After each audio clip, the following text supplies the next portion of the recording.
तो इस चैप्टर को थोड़ा सा और आगे बढ़ाते हैं। कंज्यूमर प्रोटेक्शन चैप्टर नंबर 12 जो हमने स्टार्ट किया है, क्या क्या पढ़ा? मीनिंग पढ़ लिया, who is a consumer as per the consumer protection act 2019 पढ़ा, स्कोप पढ़ा कि यानी कि किन एरियाज को ये कवर करता है कंज्यूमर प्रोटेक्शन एक्ट हमारा, कंज्यूमर राइट्स क्या हैं ये हमने पढ़ लिए थे।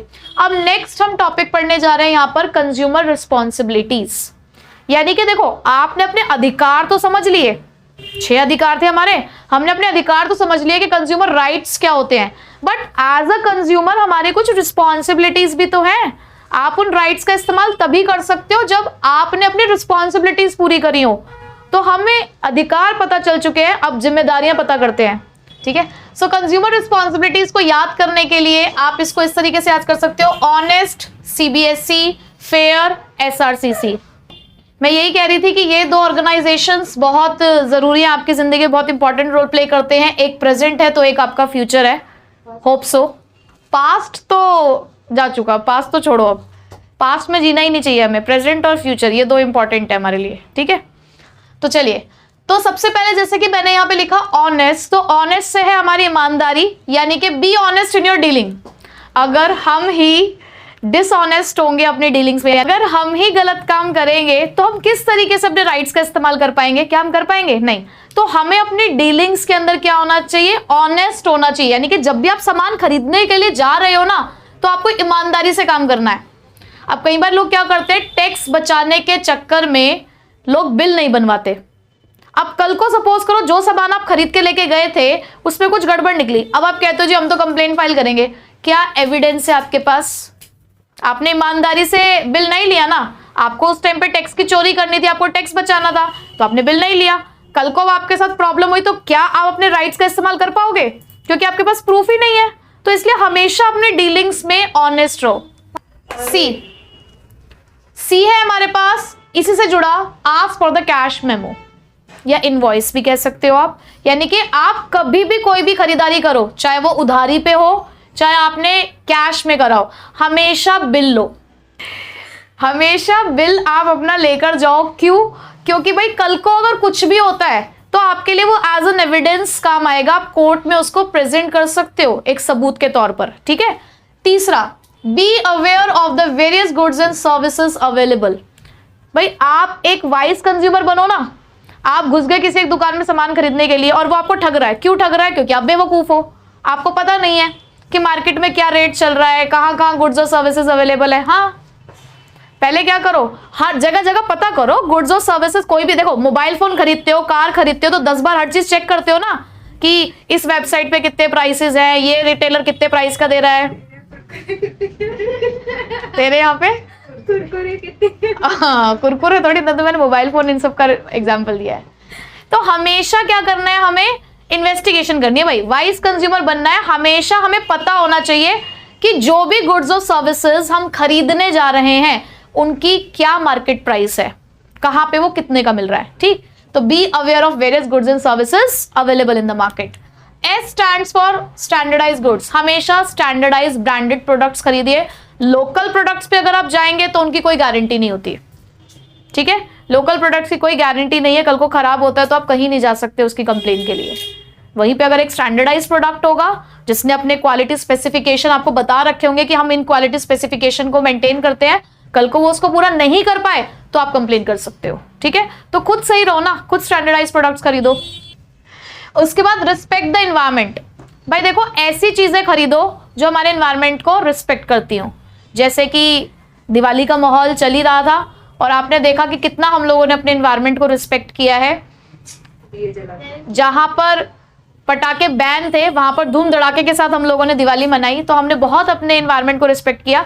अगर उसके बाद कई बार क्या होता है कि लोग ना बहुत ही ज्यादा डेयर डेविल्स होते हैं और जोश जोश में होश खो बैठते हैं, तो जैसे हाथ में बम फोड़ना। अब कल को सपोज करो कोई एक बंदा हाथ में अनार फोड़ रहा है, अब अनार फोड़ते फोड़ते वो उसी के हाथ में फूट गया, अब आपको इंजरी हो गई, तो जाओगे क्या कहीं कंप्लेन करने के लिए? जाओगे? सबसे पहले तुम्हें अंदर करेंगे, बैन थे, कैसे फोड़ रहे थे।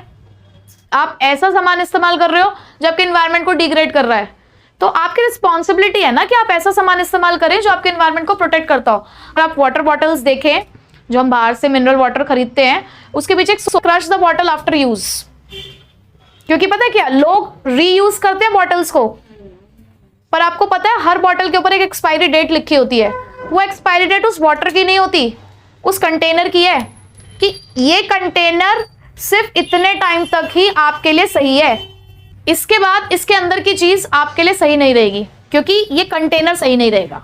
ठीक है, तो इसलिए उन्होंने वहां पे लिखा है कि भैया क्रश कर दो उस बॉटल को, आपको यूज नहीं करना है इसको। फेयर डीलिंग्स, अब फेयर डीलिंग्स कहता है कि भाई अपनी डीलिंग्स में फेयर रहो, assert yourself that you have get a fair deal, यानी कि आपके साथ सही हुआ है इस बात के लिए खुद को एश्योर करो। अगर आप खुद ब्लैक मार्केटिंग को प्रमोट करोगे तो कहां से फेयर डीलिंग है वो। सेफ्टी, भाई देखो सेफ्टी जरूरी है अपनी प्रोडक्ट्स के लिए। राइट टू सेफ्टी पढ़ा ना, तो राइट टू सेफ्टी क्या कहता था, सेफ्टी कैसे मेंटेन होगी। स्टैंडर्डाइज्ड गुड्स अगर आप खरीदेंगे तो सेफ्टी मेंटेन रहेगी, प्लस हमारे पास कुछ स्टैंडर्डाइजेशन मार्क्स हैं, जैसे कि ISI mark, FPO, egg mark है हमारे पास। तो आपको क्या करना है, हॉलमार्क है, जब भी आप सामान खरीदो भाई इस मार्क को देखो ना, इन सभी मार्क्स को आप चेक करो। आप ज्वेलरी खरीदने जा रहे हो तो आप क्या चेक करोगे, हॉलमार्क चेक करोगे। अगर आप खुद ही अंधे होकर सामान खरीद के लेकर आओगे तो कल को आप कुछ नहीं कर सकते।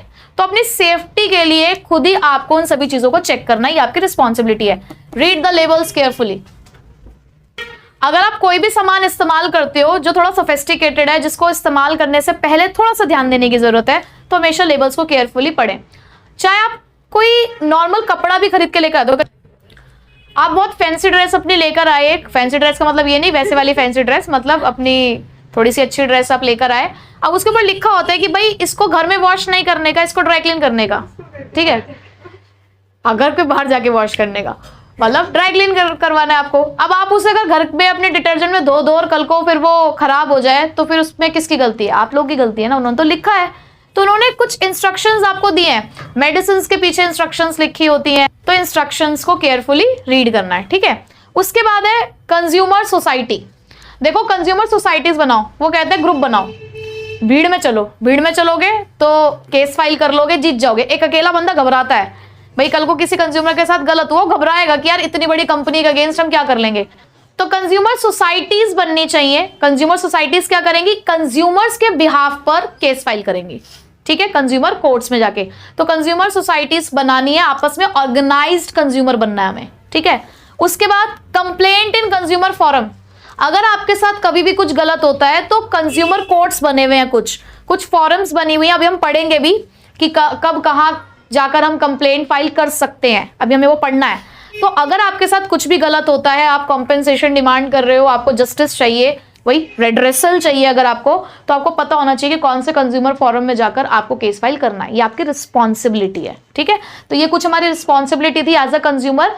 अगर राइट्स पता है तो रिस्पॉन्सिबिलिटीज भी पता होनी चाहिए। अगर आपको अपने अधिकार पता है तो अब आपकी जो जिम्मेदारियां हैं वो भी आपको पता होनी चाहिए। ठीक है, एज अ कंज्यूमर भी और एज अ पर्सन भी। ठीक है।